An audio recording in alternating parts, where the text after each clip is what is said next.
In today's show, we ask three major, big questions about the ongoing crisis.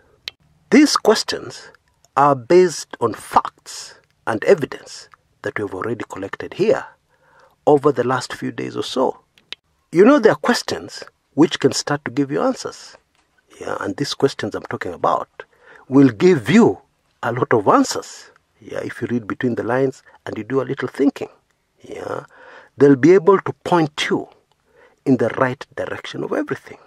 Because as I've always said, there's much more to this than meets the eye. And also, it is very clear that what people are fearing, what people are looking at with dread, is not the actual big danger.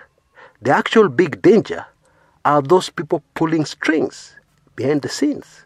Those people causing what is happening to happen. On the local scene, there's been a lot of developments and a lot of drama concerning this latest crisis. Moses Kuria, oh yes, you know that controversial politician, Gatundu South legislator, has spoken. And so has Kipchumba Murkomen. And we'll cover that towards the tail end of this video. We'll also cover the latest controversy concerning the two Kenyans who have been cured of this virus.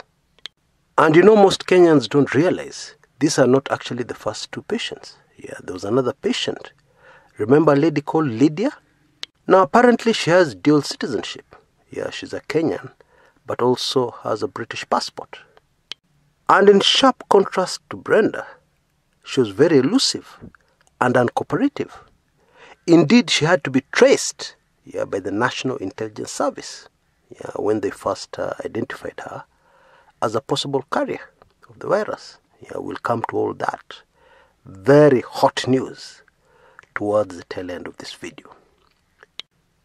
But we'll of course start by first putting together everything we have.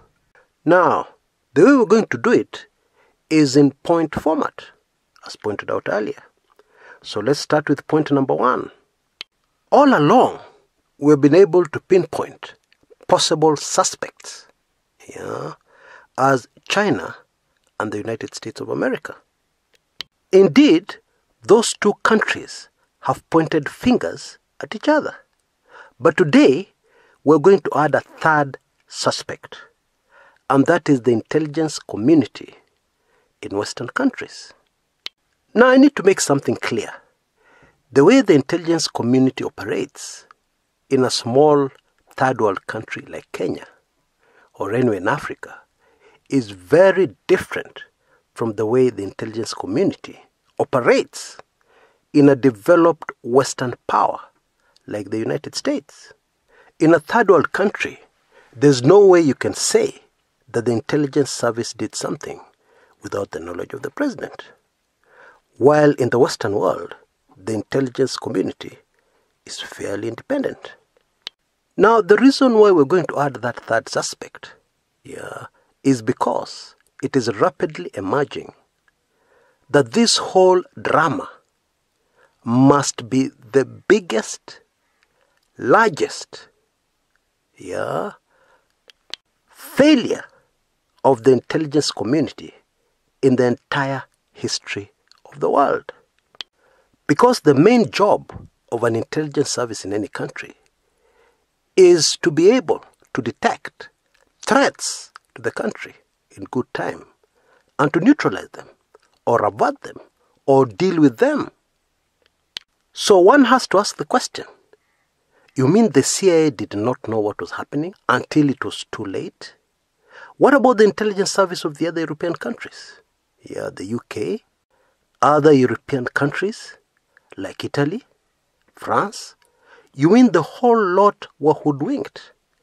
The whole lot were blindsided?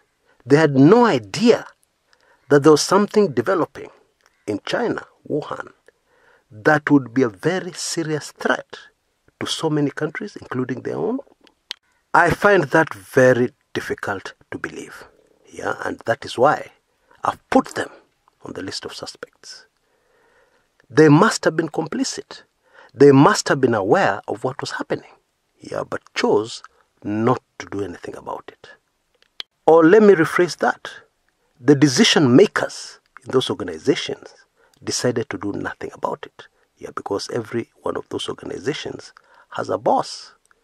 And the rest of the people, their work is to gather information, analyze that information, process it, and then it's the boss that makes the decision. And further evidence that this group of people must have been complicit is the fact that there was the Military World Games in Wuhan, China. Oh yes, shortly before this whole drama started. So there's no way anybody can give an excuse and say we did not have boots on the ground. There was no way we would have known what was happening because our people were nowhere near Wuhan. That they cannot say.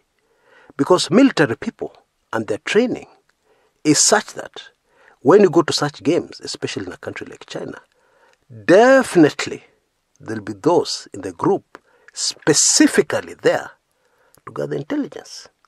In case you didn't know, that's how it works.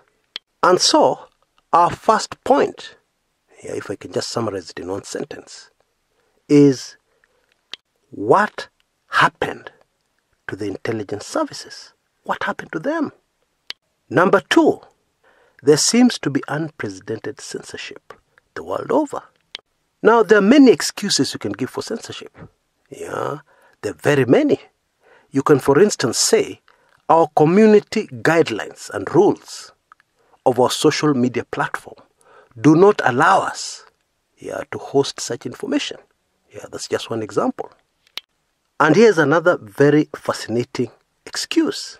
You can say that we do not want to cause hysteria and panic amongst the public by allowing people to spread false information. Okay, that sounds reasonable.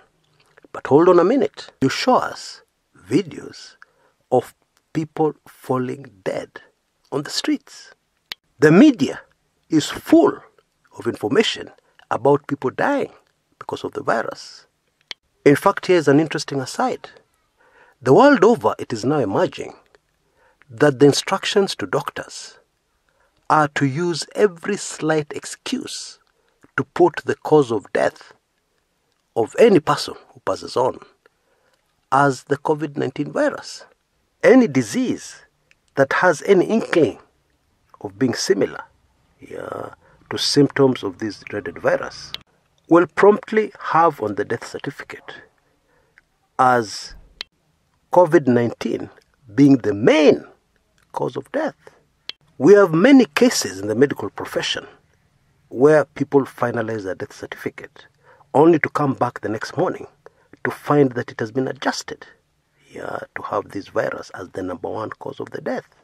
We even had the case where somebody's grandmother passed on and she had so many complications. She had suffered for a long time. She had been extremely sick for a long time. And her story was even brought out to the media. And it was said that she was a victim of this virus. And of course the family were livid. They complained. They said, "You've got it wrong." Bottom line, it is clear that there's an effort to jack up the numbers. Especially of those who pass on, the world over. So, coming back to our point, there is absolutely no fake news or false information or misinformation that can scare the public more than how the public has already been scared. You tell me if there is. And so we have to ask the question, why the censorship? Now, usually we know when censorship comes in, somebody is trying to hide something somewhere. Somebody is trying to desperately control the narrative and to make sure it does not go in any other direction. Now, the interesting thing here is that we've even had very detailed videos by medical professionals and people involved in research censored, removed. Now, in the description area of this video, I will give you an example. In fact, it's a very good set of videos done by a medical doctor and a researcher. And the best thing I like about this set of videos, they don't have any opinion, only facts. You're given all the facts and figures, and then you're left to form your own opinion, to make your own decision based on the information. And of course, this set of videos have been censored, removed from social media platforms, but they're available at this website. And you need to be introduced to access this website. So I'll give you my code, my number. So use my number to access these videos. And maybe you'll find out why they have been removed from social media platforms, why they have been censored. You will access all the information they don't want us to have. And so our point number 2, why the unprecedented censorship? What don't they want us to know? What are they hiding? Point number 3, why this insistence on a lockdown? Now, there was a very interesting interview on CNN the other day that featured Bill Gates. And watching it, I wondered to myself, why are people asking Bill Gates for an expert opinion? He's not a medical doctor. He's not a research scientist. He's a computer guy. So where does he come into all this?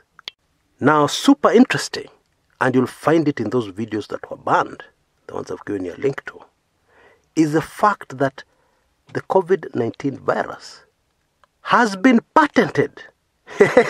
Oh yes, you heard me right. And this is revealed in a very amazing way that shocked me to my bones. Because the person or the organization which holds the patent to this virus belongs to an organization linked, wait for this one, to the Bill Gates Foundation. Wah, wah, wah. And that's not all. In this interview, Bill Gates revealed that they are funding a plan for mass vaccination against this virus very soon, after the right vaccination has been found. Now, for somebody with that kind of background to come on American national TV and justify the lockdowns is more than fishy to me. Now, I know until this point, most of you are in full support of a lockdown. But take in those banned videos and you'll understand why a lockdown makes absolutely zero sense. It defies logic, according to me. And there's more. In the development of 5G in China, this new technology, the Chinese have gotten a lot of help from some big American companies. One of those companies, of course, is Microsoft and Bill Gates. Google is another one. Now, of course, there's no problem with helping out China. But there's a problem helping out China to harm the health of people. Because I believe where we've reached now, it should be pretty obvious to everybody that 5G is harmful to the good health of a human being, even an animal. And so, our list of suspects has to include number 4. Some big business, some specific big business concerns in the United States of America. Now, as you can see, if you've been following my set of videos, our case is beginning to take shape, based on facts and evidence. And of course, we know that leaders the world over are getting a lot of pressure to completely lock down everything. We are being told it is the only way, the experts have said. And I don't know if these world leaders are being promised money to revive the economies when this is over. But if I were them, I would not take that money. When you give somebody money to convince them to take a certain course of action, what is that called? According to my limited knowledge of the English language, because I was not born in the United Kingdom, and English is not my first language, so I can only say I have limited knowledge of the English language. According to that knowledge I have, that can only be called bribery. Those who know English better, kindly correct me. Now in my next video, I will make a conclusion. All this information put together. What does it tell us? So make sure you don't miss my next video. Back home to Kenya. Now there's a very positive development because for the first time, we have a big corporate company stepping in to help. And this is Devki Steel Mills, who have offered oxygen worth 100 million Kenya shillings to help fight this virus. Now, this is a company that obviously uses oxygen in the manufacturing process. And ventilators need oxygen. So according to me, this is a great gesture which should be welcomed. And my hope and prayer is that other corporate entities in Kenya will follow suit. They'll do something.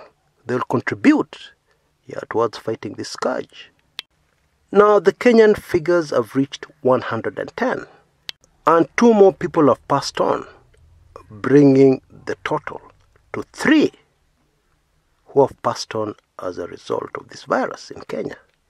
Now, yesterday's press conference featuring Brenda and Brian has lit up the social media scene in Kenya, with many people saying it is fake, they didn't recover, etc., etc.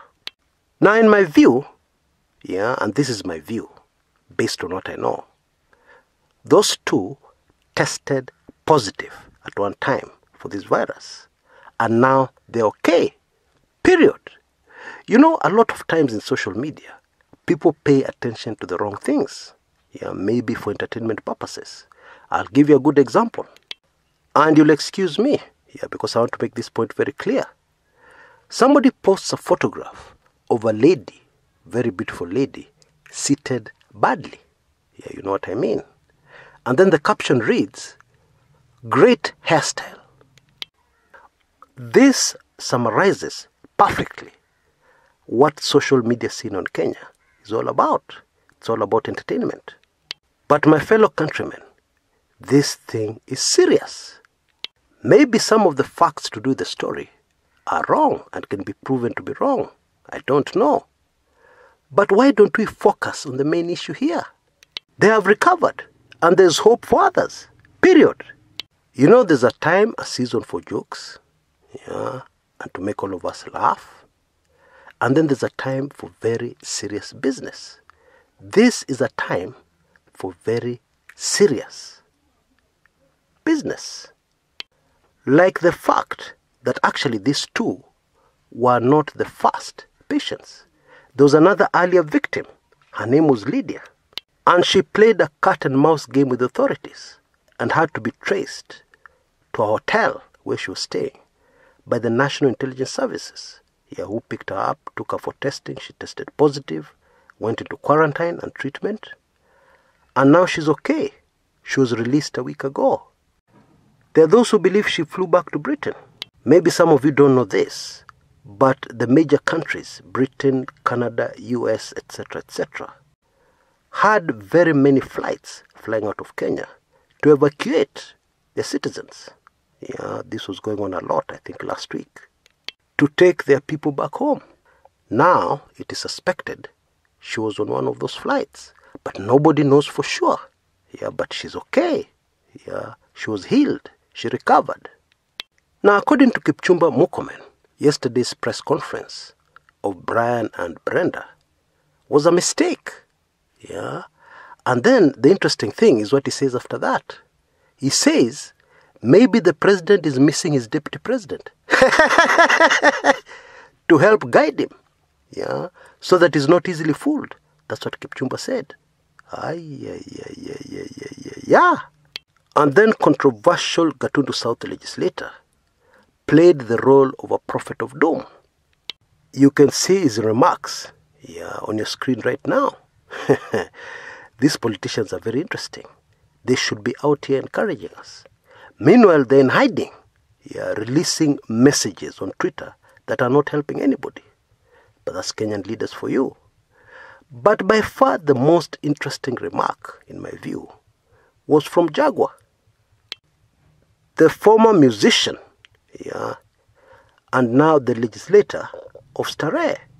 Jaguar says his constituents, Jaguar says his constituents are much more worried, yeah, about hunger than they are of this virus.